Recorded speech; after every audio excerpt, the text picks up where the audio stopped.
কথায় আছে, জন্ম, মৃত্যু, বিয়ে, 3 বিধাতা নিয়ে। আমাদের জন্মানোতে আমাদের কোনো নিয়ন্ত্রণ ছিল না, মৃত্যুতেও থাকবে না।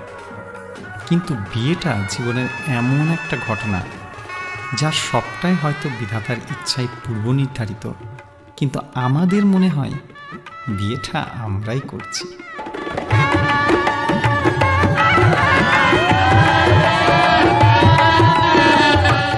এইটাই সেই সন্ধিক্ষণ যখন লৌকিক রীতি মেনে আমরা অলৌকিক ইচ্ছেকে সত্যি করে তুলি। তোমার সাথে আমি পড়াশোনা করেছি বহু বছর, কিন্তু বিশ্বাস করো, একবারও মনে হয়নি তুমি আমার জীবন সঙ্গী হবে কোনোদিন।